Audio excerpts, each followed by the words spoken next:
ఒక మారుమూల గ్రామస్తుడు. చదువుకున్నది ప్రభుత్వ పాఠశాలలోనే. కానీ దేశానికి సేవ చేయాలి అనే లక్ష్యంతో ఆర్మీలో జాయిన్ అయ్యాడు. 17 ఏళ్లుగా దేశ సేవ చేసి రిటైర్మెంట్ తీసుకొని మళ్ళీ దేశానికి సైన్యాన్ని తయారు చేయాలనే దృఢ సంకల్పంతో ఆర్మీకి వెళ్ళాలి అనుకునే పిల్లలకు ఉచితంగా ఆర్మీ శిక్షణ ఇస్తూ కలెక్టర్ ద్వారా సన్మానించబడ్డాడు మాజీ సైనికుడు గబ్బర్ సింగ్. వనపర్తి జిల్లా పాన్గల్ మండలం తెల్లరాళ్లపల్లికి చెందిన చంద్రు సీతమ్మకు జన్మించిన 6 మందిలో చివరి సంతానమే మన గబ్బర్ సింగ్. చిన్నప్పటి నుండి ఆర్మీ మీద ఉన్న గౌరవంతో సైన్యంలో చేరాలి, దేశ సేవ చేయాలి అని నిర్ణయించుకున్నాడు. 10వ తరగతి వరకు కొల్లాపూర్లోని ప్రభుత్వ హాస్టల్లో ఉంటూ చదువుకున్నాడు. ఇంటర్మీడియట్ వనపర్తిలోని విజ్ఞాన కళాశాలలో చదువుతుండగా మొదటి సంవత్సరం పూర్తి కాగానే 1990లో మహబూబ్నగర్లో జరిగిన ఆర్మీ ర్యాలీలో పాల్గొని సెలెక్ట్ అయ్యాడు. ఎగ్జామ్ రాసి దానిలో క్వాలిఫై అయ్యి 2000 సంవత్సరంలో ఆర్మీలో జాయిన్ అయ్యాడు. బెంగళూరులో ట్రైనింగ్ పూర్తి చేసుకొని ఉత్తరప్రదేశ్లో విధుల్లో చేరాడు.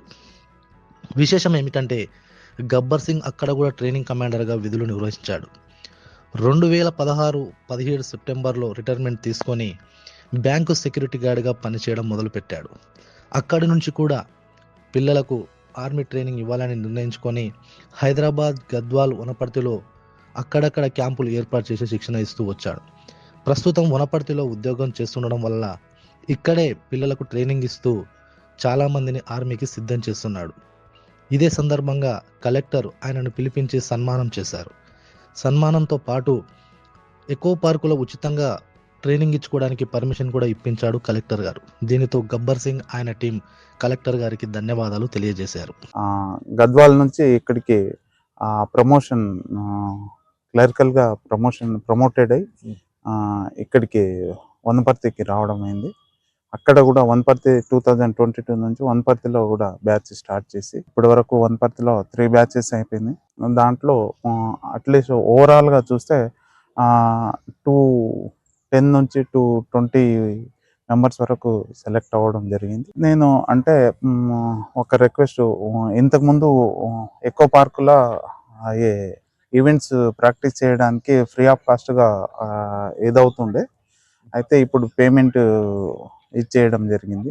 అయితే కలెక్టర్ సార్కు మేము కోరడం జరిగింది ఏమంటే, పిల్లలకు ఫ్రీ ఆఫ్ కాస్ట్గా మేము కోచింగ్ ఇస్తున్నాం కాబట్టి అక్కడ అలౌ చేస్తలేరు అనే ఉద్దేశంగా సార్కి అడిగితే నేను చెప్తా అని చెప్పేసి ఆ సారు మన కలెక్టర్ సారు పర్మిషన్ ఇప్పించడం జరిగింది. ఆ హెల్ప్ఫుల్ చాలా వరకు మాకు. దీనిలో నాకు రీమెడికల్ పోయింది.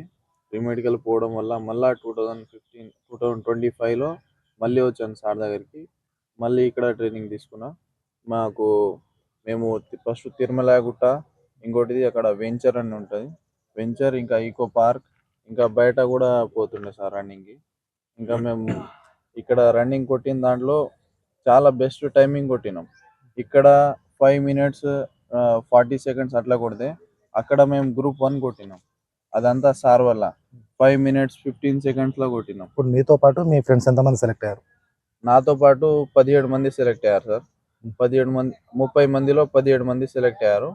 అందులో కొందరికి రీమెడికల్ కొందరి హైట్ పోవడం వల్ల ఇప్పుడు మొత్తం 11 members ఉన్నారు. ఓకే.